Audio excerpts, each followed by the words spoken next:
Gostaria de aprender mais sobre a doutrina espírita? Sim, mas de forma organizada e sistematizada. Baixe o aplicativo Kardec Play no Google Store ou App Store e se inscreva. Cosme Massi e o IDEAC esperam por você.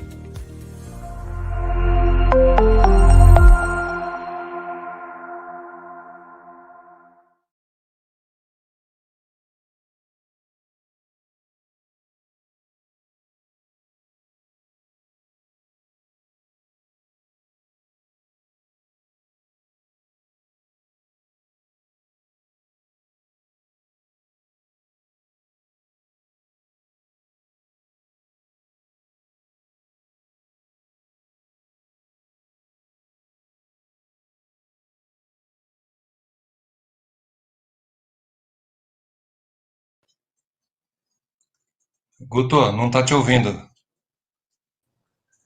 Olá, meus irmãos, boa noite. Agora vamos lá, né? Desculpem aí a falha técnica, estamos de volta agora com áudio e quero apresentar a vocês nessa noite nosso querido irmão Walter e Mônica Bonaparte, da cidade de Pindamonhangaba, que vão trazer a sua participação hoje na nossa live aqui do Centro Espírita Humildade e Caridade, da cidade de Nova Iguaçu, Rio de Janeiro. É uma alegria estar com vocês, meus amigos. Sejam bem-vindos. Boa noite, Walter. Boa noite, Mônica. Em estarmos aqui. Eu agradeço muito o convite para essa live. Fiquei muito feliz com esse tema até que você me passou. Nós estamos no Outubro Rosa, né? Nada melhor do que falarmos das mulheres do Evangelho. E hoje temos um tema para lá de interessante. Nossa querida Mônica vai falar de Joana de Cusa, essa mártir do cristianismo. Antes de mais nada, vamos fazer uma página e uma prece para que possamos começar harmonizados, para que Jesus possa entrar em todos os nossos lares e sejamos todos abençoados nessa noite. Walter, você pode nos fazer a gentileza de ler uma página? Opa, boa noite a todos. Boa noite, Guto. Boa noite, Mônica. Prazer estar com vocês, hein? Entre família aí, muito bom mesmo. Desejo que essa live seja abençoada e com muita luz. Eu vou ler para vocês a página, o capítulo 99 do Fonte Viva, né? Chico Xavier, pelo Espírito de Emmanuel. A 99 é Persiste e Segue. Ela é baseada em Hebreus 12. O versículo é o seguinte: portanto, tornai a levantar as mãos cansadas e os joelhos desconjuntados. Isso foi dito por Paulo de Tarso, na carta aos Hebreus. E o comentário é o seguinte: o lavrador desatento quase sempre escuta as sugestões do cansaço, interrompe o serviço em razão da tempestade, e a inundação lhe rouba a obra começada e lhe aniquila a coragem incipiente. Descansa em virtude dos calos que a enxada lhe ofereceu, e os vermes se incumbem de anular-lhe o serviço. Levanta as mãos no princípio, mas não sabe tornar a levantá-las na continuidade da tarefa, e assim perde a colheita. O viajor, por sua vez, quando invigilante, não sabe chegar convenientemente ao termo da jornada. Queixa-se da canícula, adormece na penumbra de ilusórios abrigos, onde inesperados perigos o surpreendem. De outras vezes, salienta a importância dos pés ensanguentados, deita-se à margem da senda, transformando-se em um mendigo comum. Usa os joelhos sadios, não se dispondo, todavia, a mobilizá-los quando desconjuntados e feridos, e perde a alegria de alcançar a meta na ocasião prevista. Assim acontece conosco na jornada espiritual. A luta é o meio, o aprimoramento é o fim. A desilusão amarga, a dificuldade complica, a ingratidão dói e a maldade fere. Todavia, se abandonarmos o campo do coração por não sabermos levantar as mãos de novo no esforço persistente, os vermes do desânimo proliferarão, precípites no centro de nossas mais caras esperanças. E se não quisermos marchar de joelhos desconjuntados, é possível sejamos retidos pela sombra de falsos refúgios durante séculos consecutivos. Que assim seja. Assim seja. Graças a Deus. Vamos então fazer uma breve oração, pedindo a Jesus e a Deus que possa estar conosco nessa noite, em mais um estudo, um aprofundamento, um mergulho no Evangelho de Jesus. Fica conosco, Mestre, que os nossos corações possam estar harmonizados para receber essas informações tão abençoadas que o Teu Evangelho nos traz, nos reconfortando, nos consolando e nos instruindo. Fica conosco, Jesus, agora e sempre, graças a Deus. Graças a Deus. Querida Mônica, então nós vamos deixar você na tela para desenvolver esse tema tão importante e um bom trabalho para você, minha amiga. Obrigada.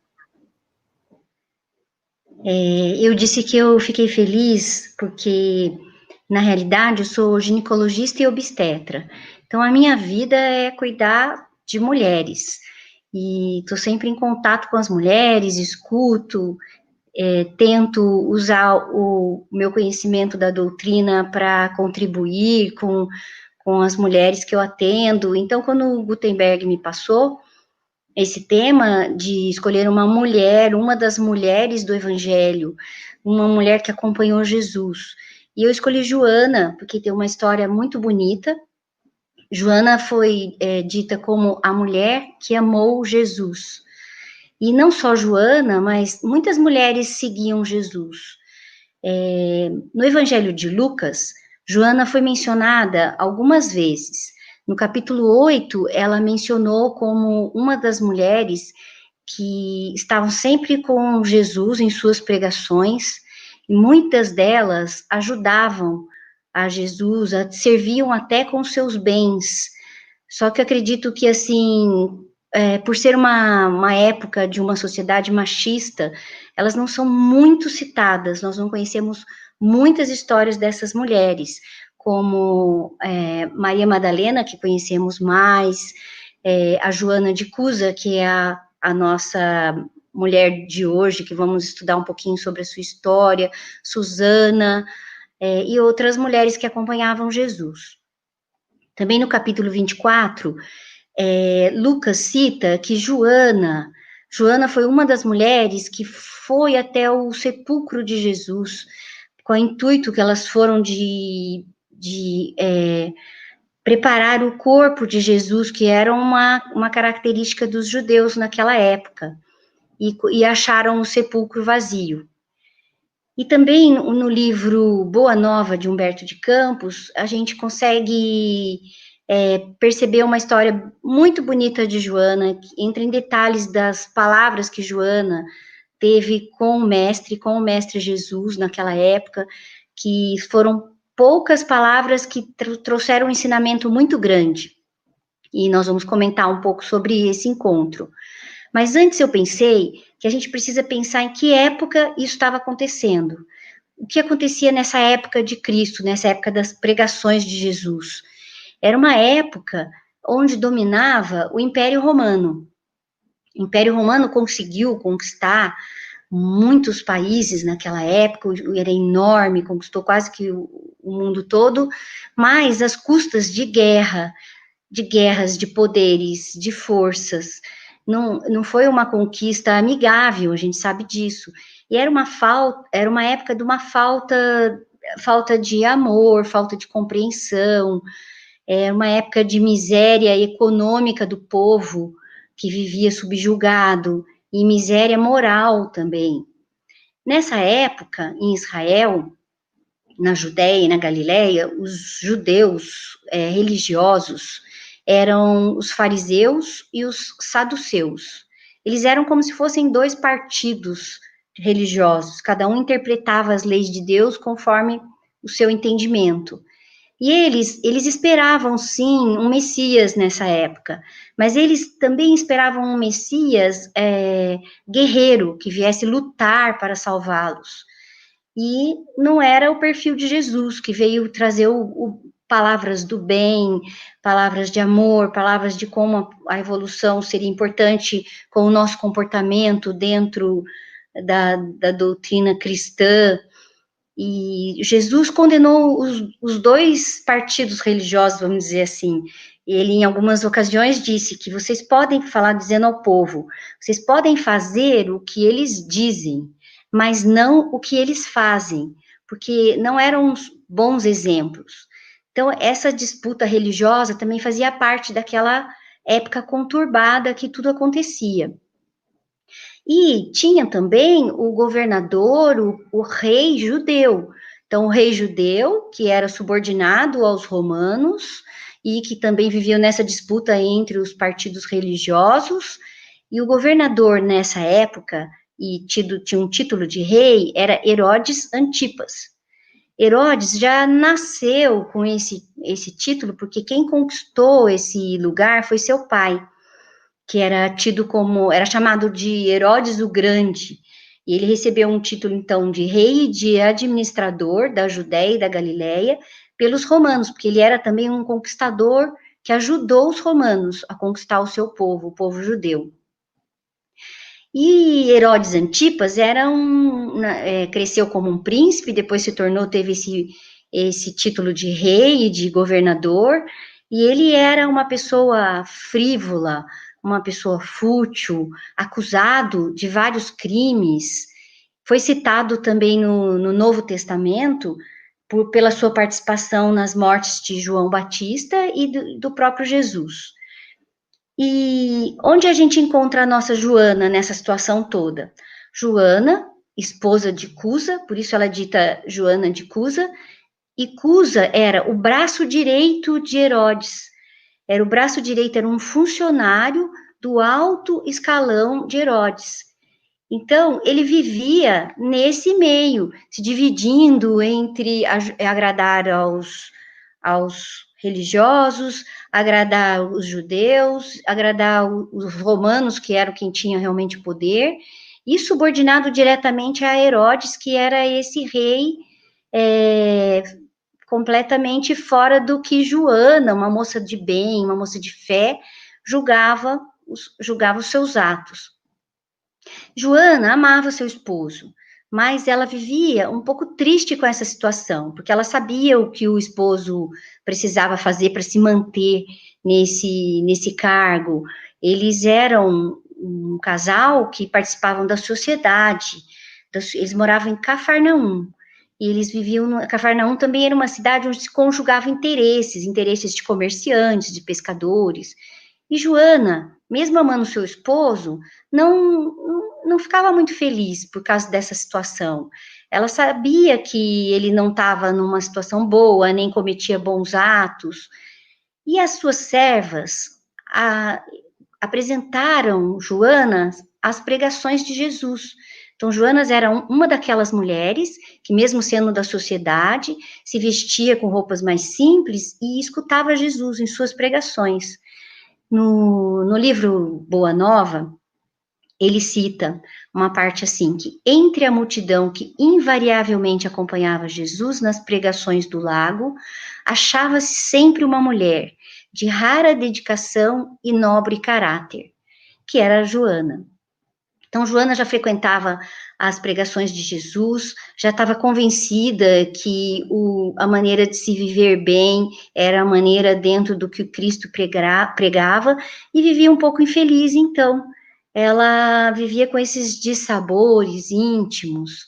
E um dia ela resolveu, além de ir nas pregações, procurar Jesus.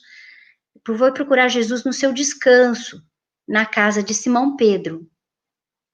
Onde Jesus repousava, ela esteve lá e conseguiu conversar com Jesus, passar para ele toda essa sensação que ela tinha em relação ao seu esposo. Na realidade, Joana, nessa época, pensava em deixar o esposo, porque ela achava que não tinha como apoiar essas atitudes, mesmo tendo amor pelo seu companheiro. E ela conversou com Jesus e confessou os seus dissabores, que ele frequentava todas as religiões para ajudar a todos, e ela não achava certo. Aí essa parte acho que vale a pena até a gente falar realmente para vocês como Jesus respondeu para Joana essa tristeza que ela tinha. Então, Jesus ponderou a Joana e disse: Joana, Só há um Deus, que é o nosso Pai, e só existe uma fé para as nossas relações com o seu amor. Certas manifestações religiosas no mundo, muitas vezes, não passam de vícios populares nos hábitos exteriores. Só nessa primeira frase de Jesus, a gente tem que pensar que realmente, né, esses vícios populares em hábitos exteriores, até hoje a gente comete. Os católicos vão no ritual, os protestantes também nos seus cultos, o espírita vai na casa espírita e muitas vezes participa de tudo, de passe, de água fluidificada, mas será que a gente está fazendo isso só como um hábito exterior e não como uma fé verdadeira de amor? Então, isso é um puxão de orelha para todos nós, para nós não deixarmos que vire só um hábito, só manifestações religiosas que são hábitos. Jesus prosseguiu: todos os templos da terra são de pedra. Eu venho, em nome de Deus, abrir o templo da fé viva no coração dos homens. Então, a gente tem mesmo que frequentar a nossa religião, a gente tem que apoiar dentro da casa espírita, que é participando de tudo isso, a gente vai ajudar companheiros, praticar caridade, mas primeiro a gente tem que estar com essa fé viva dentro do nosso coração. Então, a gente tem que abrir esse templo no nosso coração, que é a primeira coisa, para depois podermos servir alguém, podermos ajudar ao próximo. E Jesus continuou com Joana: entre o sincero discípulo do Evangelho e os erros milenários do mundo, começa a travar-se o combate sem sangue da redenção espiritual. Agradece ao Pai o haver te julgado digna do bom trabalho desde agora. Então, essas palavras de Jesus, que começa a haver uma redenção dos espíritos, das pessoas, sem sangue, uma redenção interna. Isso dá a impressão que Jesus está falando hoje para a gente aqui. Parece que agora a gente está começando, só que isso já tem 2000 anos. Então, talvez para a espiritualidade, 2000 anos realmente seja pouco. E nós ainda estamos no começo. Mas, se nós formos perseverantes, tivermos aquele templo de fé dentro do nosso coração, a gente, com certeza, nós vamos caminhar em direção à evolução, como Joana estava tentando ali com o mestre. E ele disse: teu esposo não te compreende a alma sensível? Compreender-te-á um dia. É leviano e indiferente? Ama-o mesmo assim. Não te acharias ligada a ele se não houvesse para isso uma razão justa. Dentro da nossa doutrina espírita também, muitas vezes as pessoas se lamentam a convivência com um familiar, com um amigo, e essa frase, não haveria, você não estaria com ele se não houvesse uma razão justa. Então, isso também a gente pode transportar para nossas vidas, para a vida de cada um, porque sempre há uma razão justa para essa convivência, mesmo que seja difícil, mesmo que seja dolorida na nossa vida, e isso a gente vai ter que enfrentar, e lógico, cada um dentro do seu destino, mas o que Jesus diz para Joana: servindo-o com amorosa dedicação, estarás cumprindo a vontade de Deus. Fala-me de teus receios e de tuas dúvidas. Deves, pelo Evangelho, amá-lo ainda mais. Os sãos não precisam de médico. Então, a tendência que a gente tem é de abandonar as pessoas que nos incomodam. E então a nossa missão dentro da nossa doutrina o que não é fazer isso. Se todos tivessem evoluídos e tivessem calmos, o amor no coração, a gente não precisa, então, conviver com ninguém, nem ajudar. Então, os sãos não precisam da sua compreensão. Os sãos não precisam de médicos. Além disso, não poderemos colher uvas nos abrolhos, mas poderemos amanhar o solo que produziu cardos envenenados, a fim de cultivarmos nele mesmo a videira maravilhosa do amor e da vida. Então, abrolhos é uma planta espinhosa, Então, o que Jesus quis dizer, dos espinhos você não vai colher uva, mas e se a gente pegar aquele solo onde cresceu esses abrolhos e cultivarmos de uma maneira realmente maravilhosa, uma maneira de amor à vida. E depois dessa primeira parte das palavras de Jesus, Joana estava um pouco aliviada, mas ela ainda questionou Jesus, porque ela tinha uma dúvida. Ela achava que se ela fosse simplesmente amasse seu esposo e não tentasse tirar ele dessa vida, desses conceitos, ela não estava fazendo certo. E ela disse então: Mestre, vossa palavra me alivia, mas não julgais acertado que lute para impor os vossos princípios? Agindo assim, não estarei reformando meu esposo para o céu e para o vosso reino? E Jesus responde: quem sentirá mais dificuldade em estender as mãos fraternas? Será o que atingiu as margens seguras do conhecimento com o Pai? Ou aquele que ainda se debate entre as ondas da ignorância e da desolação, da inconstância ou da indolência do espírito? Quanto à imposição de ideias, continuou Jesus, por que motivo Deus não impõe a sua verdade e o seu amor aos tiranos da terra? Por que não fulmina com um raio o conquistador desalmado que espalha a miséria e a destruição com as forças sinistras da guerra? E essa parte aí, eu até já me vi falando para o Walter, para o meu esposo, algumas vezes, assim, quando a gente comenta de um ditador num país que está destruindo o país, que o povo está na miséria. Eu mesma já falei assim, meu Deus, por que a espiritualidade não vai lá, não fulmina aquele ditador? E Jesus, olha, há 2000 anos já respondeu isso para Joana. Por que Deus não fulmina? Porque não é esse o caminho, né? Até o ditador é um filho de Deus que tem como evoluir. Porque a vontade que a gente tem é imediatista, a gente quer resolver, a gente quer impor, ela quer chegar em casa e dizer para o Cusa, não, você vai seguir o meu Deus, e não é por aí. E Jesus continua com Joana dizendo, a sabedoria celeste não extermina as paixões, transforma-as. Aquele que semeou o mundo de cadáveres, desperta às vezes para Deus com apenas uma lágrima. Então, às vezes, uma lágrima, um momento, aquele espírito pode seguir um novo caminho, um caminho de evolução e de amor.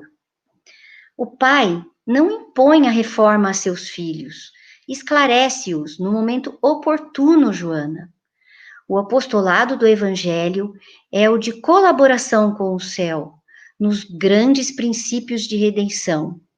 Sê fiel a Deus, amando o teu companheiro no mundo como se fora teu filho. E que amor maior nós podemos ter por alguém do que o amor de um filho.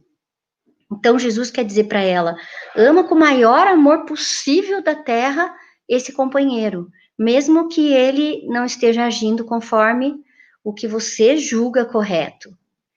Não percas tempo em discutir o que não seja razoável. Deus não trava contendas com as suas criaturas e trabalha em silêncio por toda a criação. Vai, esforça-te também no silêncio, e quando convocada ao esclarecimento, fala com o verbo doce ou enérgico da salvação, segundo as circunstâncias. Então, Jesus não quer dizer que a gente precisa sempre estar em silêncio. Ele diz, Joana, que Deus trabalha em silêncio por suas criaturas, mas não quer dizer que ela vai ficar sempre em silêncio. Usa o momento correto, usa o melhor momento das nossas vidas para convencer alguém do bem. E esse verbo pode ser doce, conforme a circunstância, ou pode até ser enérgico. Mas é importante que nós possamos analisar a nossa convivência com as pessoas, assim como Jesus disse para Joana, analisar a sua vida com seu esposo, o momento correto de tentar convencê-lo, o momento correto de tentar tirá-lo de alguma ação errada. E ele disse: volta ao teu lar e ama o teu companheiro, como o material divino que o céu colocou em tuas mãos, para que tales uma obra de vida, sabedoria e amor. E nesse momento, Joana, então, já estava aliviada, experimentou esse alívio no seu coração e ainda ouviu as últimas palavras de Jesus, que disse carinhosamente: vai, filha, sê fiel. E isso tudo confortou Joana e fez com que ela mudasse totalmente a sua atitude, continuou sendo a seguidora do Cristo nas suas pregações, junto a outras mulheres que o seguiam, mas desse dia em diante, depois dessa conversa tão profunda, de poucas palavras e tão profundas, ela mudou. Ela começou a valorizar o seu esposo no que ele tinha de bom, esqueceu aquelas características inferiores que a incomodavam, tentou valorizar o seu dia a dia, tentou sempre colocar uma sementinha de amor no seu coração e viveram felizes por vários tempos. E, inclusive, recebeu da espiritualidade um filhinho para ela cuidar. Um filhinho foi conferido esse amor, esse desejo que ela tinha, e ela, no livro, cita que aumentaram seus trabalhos, mas continuou seguindo sua vida. Mas, porém, nós sabemos que aquela situação em que o Cusa se encontrava, dividido entre vários poderes, várias ambições, isso um dia poderia, sim, recair sobre ele mesmo. E, com os anos se passaram, e perseguições políticas desabaram sobre ele. O próprio Herodes o traiu.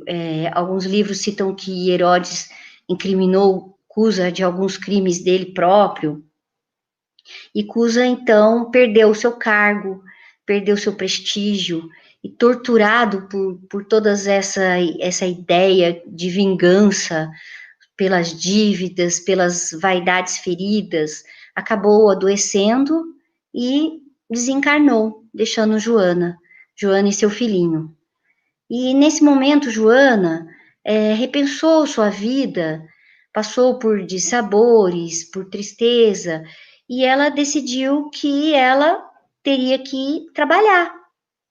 Mesmo tendo sido passado muito tempo como uma dama da sociedade, Joana enfrentou isso, foi trabalhar de serva mesmo, na casa de outras mulheres da sociedade, mulheres romanas, judias, e algumas de suas amigas da época lhe disseram que esse trabalho não seria digno para ela. E ela esclareceu que mesmo Jesus, que era seu mestre, que tinha sido seu mestre, trabalhou na carpintaria de seu pai, trabalhou com serrotes, trabalhou com madeira, e foi, sim, sempre digno. E Joana fez isso, cheia de alegria, sincera no seu coração, esqueceu aquele conforto material que ela tinha, e trabalhou para que seu filhinho tivesse o pão e que ela pudesse educá-lo. E assim os anos se passaram, e Joana já se encontrava uma senhora, né? Uma senhora, uma velha serva, uma senhora de cabelos brancos, e nós temos que, de novo, fazer uma contextualização do que acontecia nessa época. Um dos imperadores de Roma era Nero. Nero, a gente conhece ele dos livros de história, e sabemos que Nero era tido como louco. E em 64 aconteceu aquele incêndio em Roma, que Nero, nos livros, dizem que Nero colocou fogo em Roma. Há várias versões, que talvez esse fogo tenha sido acidental, ou uma outra versão é que Nero, muito fútil, ele gostaria de construir um segundo castelo para ele. E o Senado romano não aprovou essa construção. Então ele colocou fogo no castelo. Alguns historiadores dizem, só que perdeu totalmente o controle. Esse fogo se espalhou por Roma e queimou 10 de 14 bairros que existiam em Roma naquela época. E Nero inverteu a situação, dizendo, e colocou a culpa desse fogo nos cristãos. E ele citou que os cristãos eram inimigos do gênero humano, e deveriam sofrer as punições mais severas. Então, os cristãos já eram perseguidos, já existiam aquelas arenas onde eram jogados as feras, e imagina depois desse acontecimento com o próprio imperador dizendo isso. E Joana, isso foi em 64, e em 68, no ano de 68, Joana estava, assim, numa das pregações dos discípulos de Jesus, que ela continuou a acompanhar, e foi acompanhado por seu filho, que já era um jovem rapaz, e foram presos com uma invasão dos soldados romanos, que perseguiam todas as pregações dos discípulos, das pessoas ligadas ao Cristo, eram muito perseguidos. E Joana foi presa, e se viu naquele circo de horrores, de mortes, amarrada para ser queimada, ao lado de seu filho, que era um jovem rapaz. E ante aquele vozerio do povo, o povo gritando para que realmente matassem os cristãos, ela ouvia os soldados gritando: abjura, abjura a Jesus, repudia a Jesus. E Joana não queria isso, não pensava em fazer isso, só até que ela escuta a voz do seu filho, do seu lado, dizendo: repudia a Jesus, minha mãe, não vês que nos perdemos? Abjura por mim que sou teu filho, e nos salva. E nesse momento, sim, Joana fraqueja, as lágrimas correm do seu rosto, e aquela gritaria do povo pedindo, continuando pedindo, abjura, abjura Jesus. E nesse momento ela sai um pouco daquilo tudo e ela consegue fazer um filme em sua cabeça de toda a sua vida. Da fase boa, do lar risonho, festivo que passaram há algum tempo, das horas de ventura, dos desgostos domésticos, dos fracassos do esposo, das emoções maternais que passou. E ante a esse desespero do filho, ela lembra-se de Maria. Maria, que era a mãe de Jesus e que acompanhou tudo que Jesus passou, que acompanhou Jesus crucificado e soube enfrentar com dignidade esse sofrimento. Então, nesse momento, ela pareceu ouvir as palavras do mestre, aquelas últimas palavras do mestre na casa de Simão Pedro, que lhe disse: vai, filha, e ser fiel. Nesse momento, Joana criou uma força dentro dela e conseguiu falar ao filho: cala-te, meu filho. Jesus era puro e não desdenhou o sacrifício. Saibamos sofrer na hora dolorosa, porque acima de todas as felicidades transitórias do mundo, é preciso ser fiel a Deus.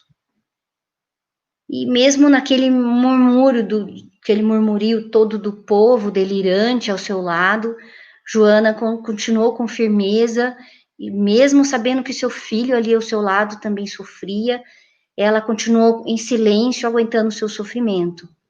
E os soldados, ainda antes de Joana perdesse todas as forças, um soldado lhe disse: o teu Cristo, mulher, soube apenas te ensinar a morrer. E ela tirou forças lá de dentro para dizer: não apenas a morrer, mas também a vos amar. Então, Joana é um exemplo de todas aquelas palavras do Cristo, todo aquele encontro dela com Cristo, ela conseguiu colocar em prática, amar mesmo quem não estava fazendo da maneira que nós julgamos correta. E nesse instante, Joana sentiu a mão do mestre tocar seus ombros e escutou sua voz dizendo: Joana, tem bom ânimo, eu aqui estou. E isso eu acho, assim, muito emocionante. Cada vez que eu leio essa frasezinha assim, imagina a vida que Joana levou, como ela conseguiu seguir tudo que o Evangelho do Cristo prega, que Jesus foi recebê-la. Que honra, que mulher, e que espírito é esse? Que mulher é essa que passou por todo esse sofrimento com essa força e com essa dignidade? E aí, a gente estudando a vida de Joana, a gente sabe que a gente foi nos permitido saber nas obras, em outras obras, que Joana, em várias encarnações, sempre seguiu a vida cristã, sempre continuou ajudando ao povo e dedicada mesmo ao cristianismo. E nós conhecemos pelas obras 4 reencarnações desse espírito especial que nós acabamos de ouvir essa história tão linda e tão emocionante. A primeira que nós conhecemos é a própria Joana de Cusa, no tempo de Cristo. Depois, a Joana teve uma reencarnação na Itália, nos tempos de Francisco de Assis, que talvez ela tenha sido Clara, a irmã de Francisco de Assis. Alguns livros citam Joana, esse espírito, como Clara, que até por outras igrejas é considerada Santa Clara. Depois, como Juana Inés de la Cruz, no México, no século XVII. E depois, como Joana Angélica de Jesus, no Brasil, já no século XIX. Joana Angélica de Jesus é a mentora do nosso querido Divaldo, que cita muitas passagens desse espírito em suas obras e acompanha até hoje Divaldo em sua vida. E Joana, Divaldo também nos conta em alguns de seus livros que Joana também participou da codificação espírita, participou da equipe de milhares de espíritos de luz que ajudaram na compilação que Kardec nos trouxe. E ele diz, o Divaldo sempre cita que ela fez uma participação singela, sempre em silêncio, e que ela escreveu 2 artigos do Evangelho segundo o Espiritismo, 2 capítulos, um intitulado A Paciência, no capítulo 7, no capítulo 9, item 7, e outro que tem o título Dar-se-á aquele que tem. E mesmo assim, esses 2 capítulos escritos pelo espírito da Joana, ela não assinou, ela assinou como um espírito amigo.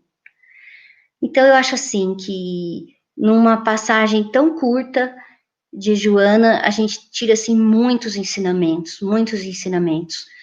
E outra coisa que eu acho que dá para a gente tirar dessa história é como era difícil ser cristão naquela época, como era perigoso, o que eles enfrentavam circos com feras, fogueiras, crucificações, como isso acontecer com os outros discípulos de Jesus também, muitos passaram por isso.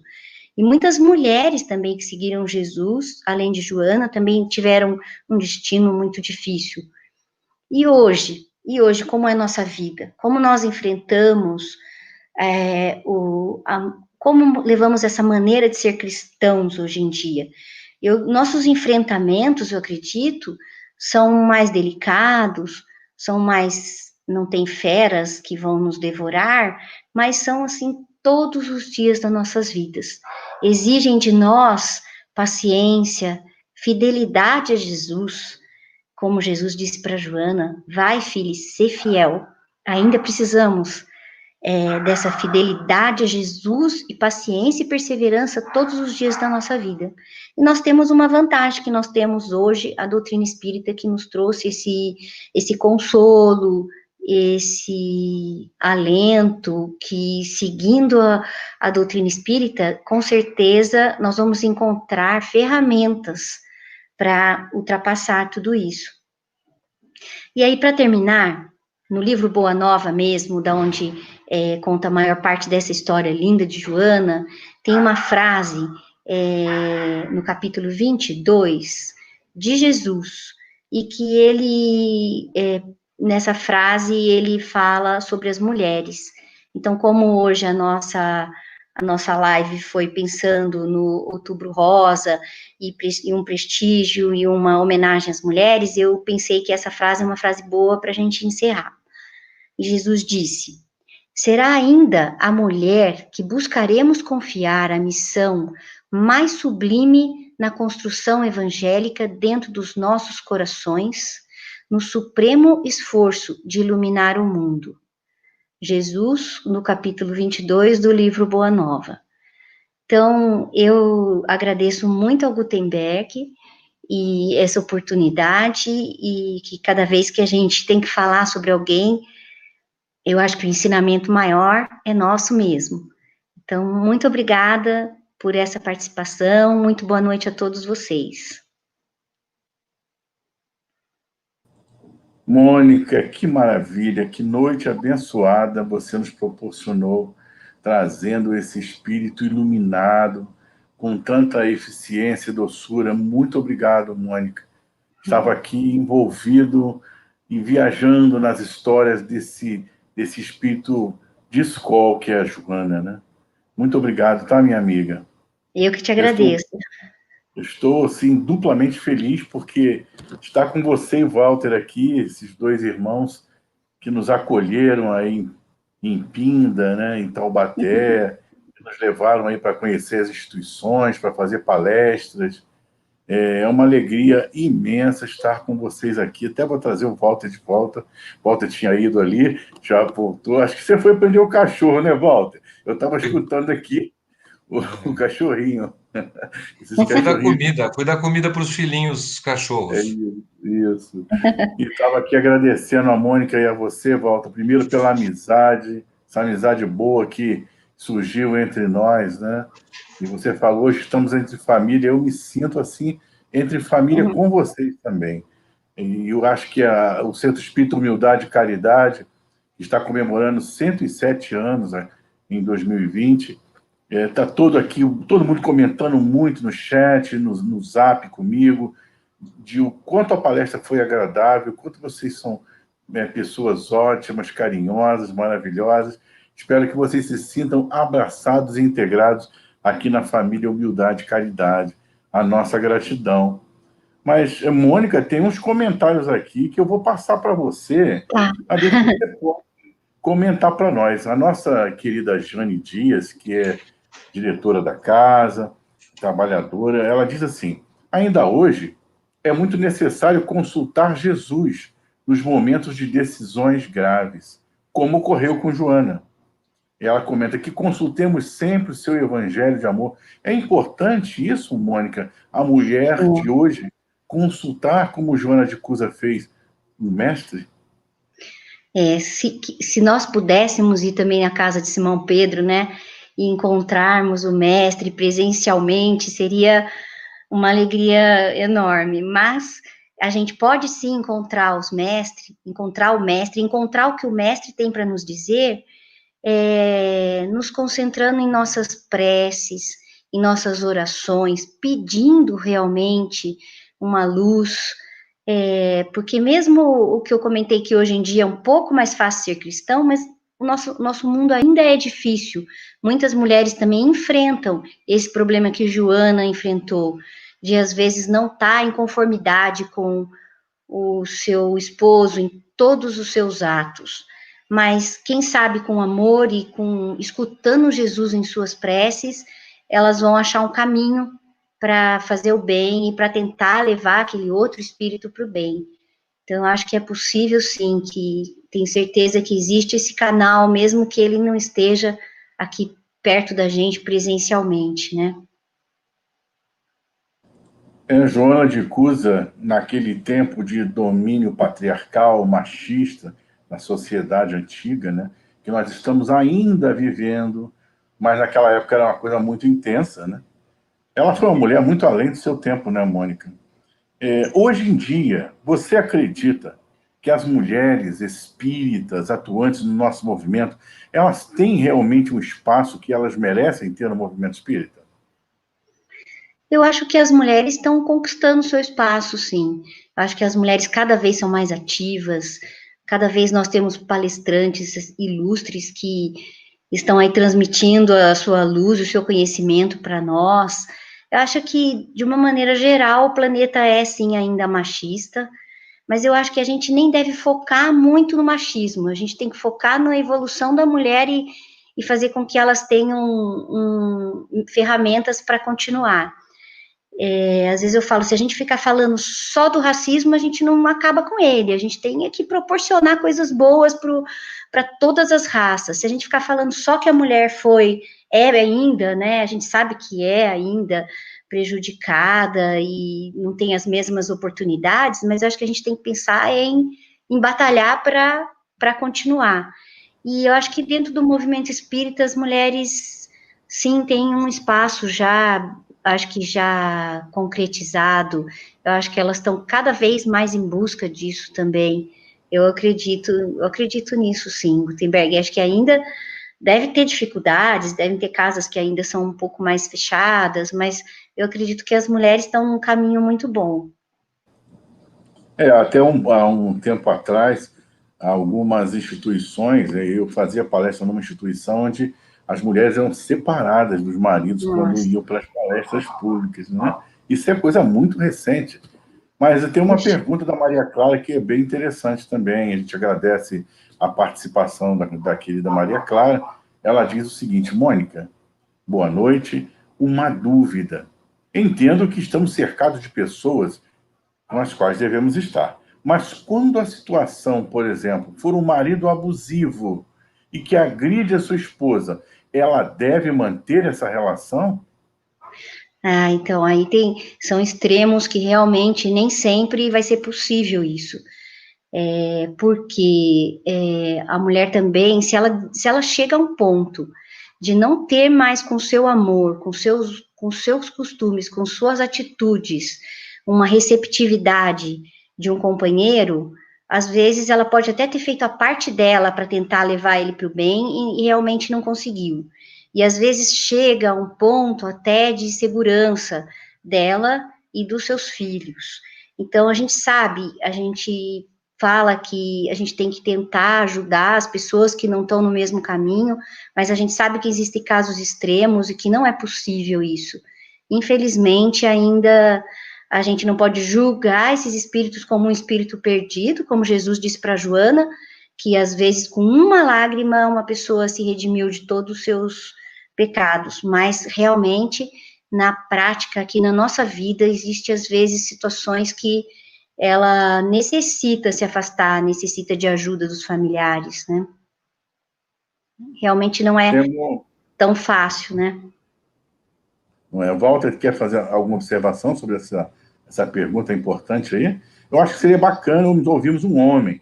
Ela está perguntando se o marido for abusivo, agride a esposa, se ela deve se manter nessa relação. O que você, como homem, acha disso? Olha, Guto, eu acho que a Mônica está correta. Eu acho que o direito da gente, ele tem que ter um limite aonde esbarra no direito do outro, né? Então, eu acredito que todos têm os seus direitos e seus deveres. E a partir do momento em que a minha atitude invade o direito do outro, principalmente os direitos básicos aí de saúde, de preservação do seu corpo e de suas ideias, eu acredito que a partir desse momento fica complicado. Eu acho que a gente tem que ter em mente que existe uma missão a ser cumprida por cada um de nós, né, que estamos aqui encarnados e nós mesmos participamos desse plano encarnatório do qual estamos tentando cumprir, porque todos estão em busca desse cumprimento do plano encarnatório. Agora, a partir do momento que existe alguma coisa que foge ao controle da pessoa, para que ela tenha uma boa relação com qualquer ente querido que seja seu filho, seja seu marido, ela precisa se preservar também. Então, ela não tem necessidade de conviver com alguém que a agride. Ela pode sim continuar tendo preces para a pessoa, enviando boas energias e pedindo para que seus guias abram seus olhos para que aquilo não aconteça mais. Mas ela tem que se preservar. Eu acredito que... Eu estava ouvindo vocês falarem como é fácil ser cristão hoje, né? A Mônica falou cada uma. Quando a gente lembra de 2000 anos atrás, ainda tem pessoa que fala, puxa, a gente não evolui, né? O mundo está igual, não evolui, a gente não muda nada, sempre violência, sempre tal coisa. Agora, quem ouviu a palestra dela e quem ouve falar a história do suplício dos cristãos do início dos primórdios, né? A gente vê que evoluiu sim, hoje é bastante diferente. O mundo não é aquele que a gente quer, mas a gente trabalha em prol disso. Mas a gente tem que se lembrar que realmente nós mesmos, né, como cristãos naquela época, ou como romanos, né, que matamos os cristãos, nós nos degladiamos, né? E hoje em dia a coisa, graças a Deus, nesse sentido, está bastante diferente. Me ocorreu essa ideia de que 2000 anos fazem muita diferença, sim. as próprias mulheres do passado, né? A Mônica falou muito bem. Eu acho que a gente pode aproveitar a dica e pedir aos nossos internautas que não deixem de ler essa obra, onde a Mônica buscou essas orientações bibliográficas, né? Boa Nova, uma obra riquíssima. E o Walter falando aí do passado, me lembrei de Ave Cristo também, né? É um romance histórico que retrata muito bem tudo isso, porque ou nós estávamos sendo devorados pelos leões, ou nós estávamos lá nas galerias aplaudindo, gritando e achando mal barato aquilo, né? Era a nossa rotina naquela época. Se é que a gente não era a pulga do leão, como dizia Chico Xavier, né? A Mônica, tem uma outra fala aqui, que eu gostaria do seu comentário, que é do Daniel Rosa. Ele diz assim: Mônica, sabendo que a mulher exerce maior humanização social, quantitativa e qualitativa, as atuais cristãs que servem a Jesus têm uma missão de maior transformação moral? Então, eu queria dividir a pergunta do Daniel aqui, porque primeiro ele faz uma afirmação, que a mulher exerce maior humanização social, quantitativa e qualitativa. Eu queria que você comentasse isso, se a mulher realmente exerce essa maior humanização. E depois ele pergunta se as atuais cristãs que servem a Jesus têm uma missão de maior transformação moral. Eu acho que a mulher, é lógico que hoje em dia existem muitos e muitos homens, pais, maridos, amorosos, sinceros, de ótimo coração, mas se a gente pegar, assim, um grupo, pensando na maioria, eu acho que as mulheres têm um amor, assim, dentro dela, dentro do coração dela, que faz com que, mesmo às vezes, não sendo uma pessoa totalmente culta do ponto de vista espiritualidade, que ela não conheça, ela exerce um amor e uma paciência maior do que os homens ainda. Eu vejo assim, quando eu era jovem, eu tinha uma pessoa que era uma funcionária, e ela tinha um marido alcoólatra. E eu era muito jovem, e eu falei várias vezes para ela, larga esse marido, larga ele, vamos embora, vamos mudar. Eu mudei e ela veio comigo. Só que ele veio e ela recebeu ele de novo. Aí eu falei, mas não é possível, você vai receber ele de novo? Ela falou assim, olha, eu pensei, e olha só como ela era boa, e ela não tinha nenhum conhecimento, eu pensei, e ele é o pai dos meus filhos, é um homem que eu amei, ele quer se regenerar. Se eu deixar ele nesse momento, pode ser que ele não consiga se regenerar, que ele nunca deixe de beber, que ele nunca consiga melhorar. E ele tinha um histórico de irmão ter morrido na rua, bêbado, sozinho. Ele vai acontecer com ele o que o que aconteceu com o irmão dele. Então, eu tenho uma missão, eu casei com ele, então eu vou cuidar dele. Naquela época eu achei um absurdo, eu achava que E depois eu fui amadurecendo, porque eu tinha 20 e poucos anos, e hoje em dia eu olho para ela e ela tá com ele, e ele tá bem, e ele tá protegido, ele tá lá, ele tem comida, ele tá em casa. Então, essa mulher, ela agiu como se fosse a Joana, ela agiu com a sabedoria da Joana que conversou com Jesus. Então, eu acho que a mulher, assim, por instinto, parece que ela tem um coração que abrange mais. Então, eu acho que ele tem razão quando ele fala isso, que ela tem um poder de humanização.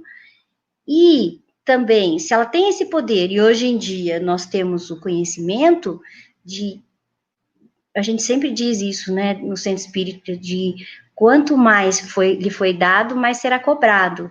Então, eu acho que a mulher tem, sim, uma missãozinha de se manter e de continuar e de tentar realmente ajudar as pessoas. Parece que tem um certo peso maior. Talvez a gente faça isso mais naturalmente, então não pese, mas que tem uma responsabilidade grande nessa parte de divulgação do cristianismo, da doutrina, seja qual for a religião que ela pertence. Eu sinto que tem, sim, essa responsabilidade. Tomara que a gente consiga, né, cumprir essa meta da responsabilidade maior. Nós temos um paradoxo nessa questão, né, Mônica? Eu me lembro que eu trabalhava com um atendimento fraterno numa instituição, e uma jovem senhora procurou para uma orientação. Lá nós atendíamos em dupla. éramos um casal conversando, eu e uma senhora conversando com essa jovem senhora, e ela comentava que ela tinha muitos problemas no relacionamento dela, muitos problemas, e que ela procurou um psicólogo. Que ótimo, né? Só que o psicólogo começou a dar instruções para ela no sentido de você é dona da sua vida, você não depende de ninguém, se liberte, o importante é você se amar, que se dane o seu marido, deixa ele para lá. É um paradoxo, né? Nós temos aí um sacerdócio de Joana, uma orientação do mestre, né? E nós temos também esse contraponto, que é um sentimento completamente às avessas de diálogo, ajudar o outro, estar junto, amor ao próximo. Então, eu me lembro que, na época, nós não fomos contra o psicólogo, mas nós orientamos, nós dois concluímos que, naquele momento, aquele marido precisava muito daquela mulher. E aquela mulher também precisava muito daquele marido. Nós sugerimos que ela ouvisse outras opiniões, né? Ouvisse outros conselhos, outros profissionais, porque a escutatória dentro do atendimento psicanalítico, do atendimento psicológico, ela é um instrumento muito importante, e às vezes o profissional aborta um pouco a oportunidade de ouvir e quer aconselhar. Claro que eu estou falando aqui de uma forma livre, que sem nenhum julgamento de mérito desse profissional em si. Eu acredito que a maioria dos profissionais tem essa mente aberta para ouvir, né? Mas é muito preocupante você aconselhar diretamente assim: seja escravo do seu marido, ou então liberte-se imediatamente dele. Acho que tem todo um contexto que reunido vai fazer com que essa pessoa descubra o que é melhor para ela. Não é? As dúvidas de Joana de Cusa, ela foi até o Cristo, e o Cristo deu um conselho para ela, né? Então, hoje, acho que nós até tivemos esse debate aqui, você esclareceu muito bem, nós precisamos ir a Jesus dentro do nosso quarto, em silêncio, depois de uma prece, buscar os conselhos do mestre para saber o que fazer nas nossas relações. Eu achei muito importante você colocar isso a partir da pergunta do Daniel, né? Porque a mulher, ela é, de fato, dotada de uma sensibilidade que boa parte dos homens não tem, pela própria criação, pelo próprio contexto social, familiar, não é, Mônica? Você pode comentar um pouco sobre isso? Você, Walter? Eu ia dizer só uma coisa assim, que todos os profissionais, nós também como médicos, a gente tem que tomar muito cuidado, porque a gente pode usar nosso conhecimento da doutrina, da nossa religiosidade, da nossa espiritualidade, mas a gente não pode fazer isso, você querer fazer como esse psicólogo, dizer o que ela tem que fazer. O que a gente tem que dizer é que ela escolha um caminho do bem. E às vezes é o que a gente disse, às vezes a situação é extrema, que ela realmente não vai poder se manter ali. Não é porque Joana ficou confusa que todas vão ficar com o mesmo marido e aguentar algumas coisas que realmente talvez não vai mais dar frutos. O importante é que as pessoas saibam agir, não só com o marido, mas com familiares, com amigos que estão próximos, com pai, com mãe, que às vezes são relações difíceis. Então, saber agir com sabedoria, amor, levar sempre para um lado de valorizar o que a pessoa tem de bom, mas realmente nós não podemos dizer o que cada pessoa vai fazer da sua vida. Ela tem que estar sintonizada com a espiritualidade para tomar a melhor decisão. E a gente tem um poder, né, os profissionais de saúde têm esse poder de conversar, e a gente tem que tomar muito cuidado, policiar nossas falas, que apesar de tentar ajudar, nós temos que tomar cuidado para não invadirmos uma coisa que a pessoa talvez não fosse nem fazer, e a gente invade com um conselho, como eu fiz lá com aquela minha ajudante, mas que eu acho que eu era muito inexperiente, né, ainda bem que ela não seguiu o meu conselho, mas e como profissionais, a gente tem que tomar muito cuidado para isso, porque o nosso conselho seja de caminho e não de decisão, seja de um caminho bom, de estar intuída, estar ligada à espiritualidade para resolver sua vida, né? Em alguns casos, o médico tem até que denunciar, né, Mônica e Walter? Vocês são médicos, em alguns momentos o paciente chega numa situação tão lamentável que não pode nem voltar para casa, precisa ser escoltada, né? Walter, fala aí um pouquinho para a gente sobre isso, sobre esse respeito. Eu acho que está muito, muito boa a conversa. A Mônica está explicando de uma maneira brilhante. Eu acho que realmente a diferença, o que o amigo aí comentou, é que a sensibilidade feminina é muito diferente, né? Eu acredito que os homens têm que aprender muito ainda com as mulheres nesse sentido, porque essa sensibilidade já é nata do ser com a alma feminina, não vamos nem dizer as mulheres, né, mas aqueles que nascem com a sensibilidade feminina, que existem homens também que nascem, mas de maneira geral, aqueles do sexo masculino têm uma sensibilidade diferente. Então, as mulheres, propriamente, quando a gente pensa que elas são capacitadas, como a própria Mônica diz, são os portais da vida, né? E como que uma nova vida vem a esse mundo? Através das mulheres, né? Por enquanto não é através dos homens. Eu acho que não é só pela anatomia. Eu acho que é por merecimento também. Eu acho que é pela capacidade que as mulheres têm dessa geração da vida, não somente uma geração da vida orgânica, mas uma geração de vida emocional, psicológica, de estabilidade, de conceitos. Então a gente vê que hoje tem um reconhecimento grande. Por exemplo, em muitos lugares os apartamentos distribuídos pela rede pública ficam no nome de quem? O nome das esposas, né? O nome das mulheres, para que o homem não faça uma besteira e venda apartamento, né? Então, só aí a gente já vê que até o poder público está reconhecendo que a mulher tem mais, de maneira geral, tem uma sensibilidade diferente. Eu tenho essa impressão. É bom você ver, nós temos aqui duas falas bem interessantes que eu vou trazer para o debate, porque o espiritismo ele vem trazer uma luz sobre esse assunto impressionante. Porque isso que você está falando, e Mônica colocou, eu acho corretíssimo, mas o espiritismo traz a informação da reencarnação e traz junto dessa informação a orientação de que eu e você, Walter, já foram mulheres. Já reencarnamos como mulheres. Eu acho pouco provável, vamos dizer aqui, né? Nós estamos muito rudes aí. Mônica, reencarnada como homem, com essa doçura aí da fala dela, é difícil acreditar. Mas isso é um fato que a doutrina nos traz, né? Então, nós já reencarnamos como homens, já reencarnamos como mulheres, e a gente não pode esquecer que nós temos uma memória reencarnatória, e o que nós aprendemos não se dissipa.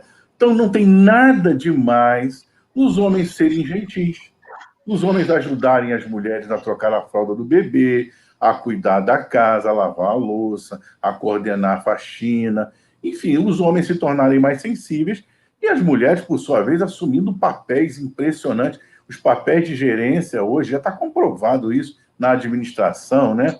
Na academia, que a mulher no cargo de gerência está dando banho nos homens, né? Quero trazer aqui a fala da Kátia Correia, ela diz assim: mulher hoje, mas homem ontem ou amanhã. Não podemos esquecer disso. Preparar os caminhos da mulher hoje para também colher um caminho melhor amanhã. E a Rosa, que é a vice-presidente da nossa casa, diz o seguinte: bem lembrado, Kátia, estamos mulher hoje, mas talvez já tenhamos sido homens endurecidos em outras vidas. Sim.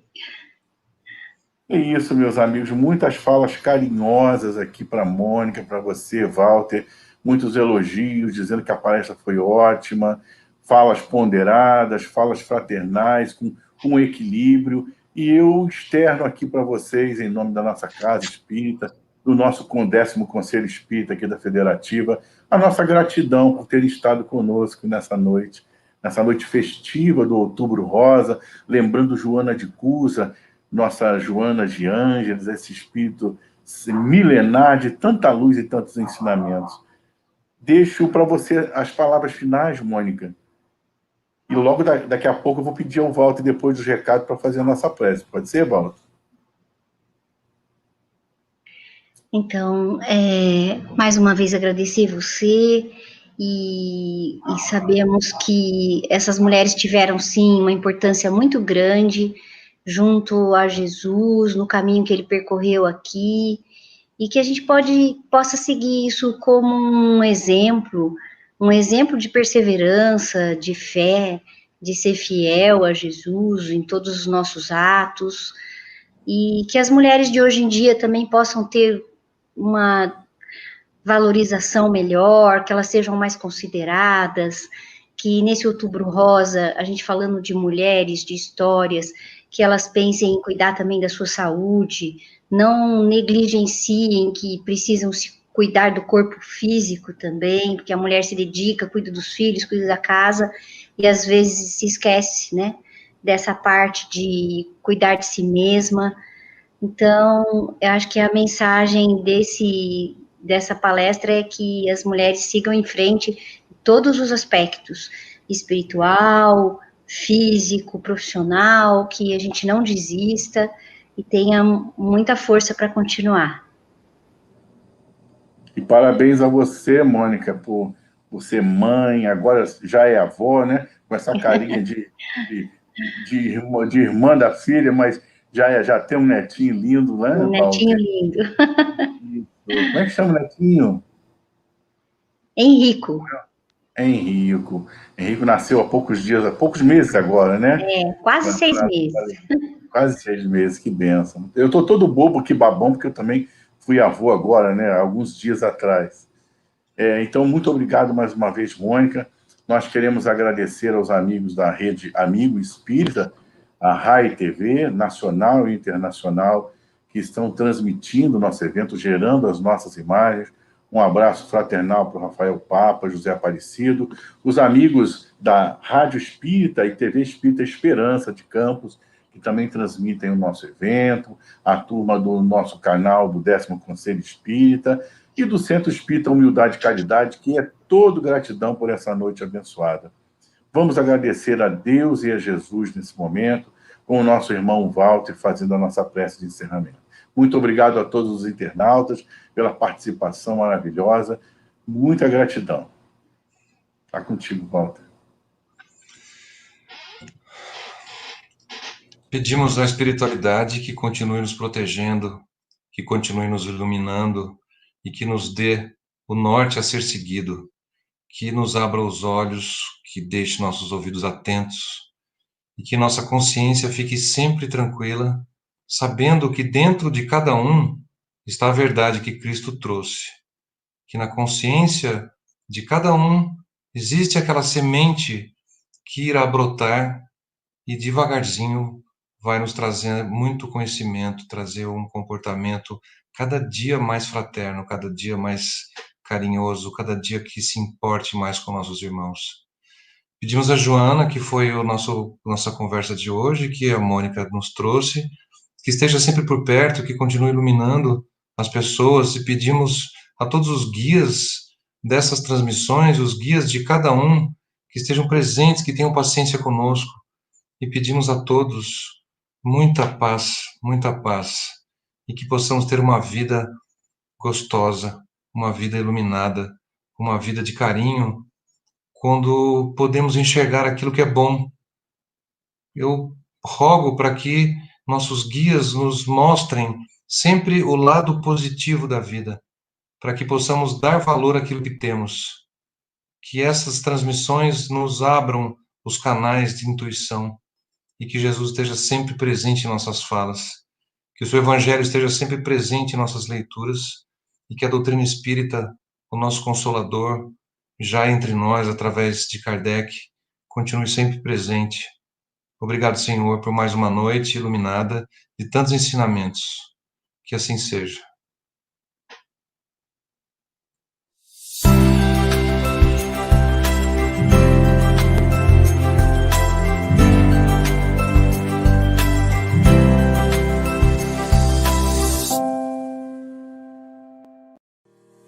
Gostaria de aprender mais sobre a doutrina espírita? Sim, mas de forma organizada e sistematizada. Baixe o aplicativo Kardec Play no Google Store ou App Store e se inscreva. Cosme Massi e o IDEAC esperam por você.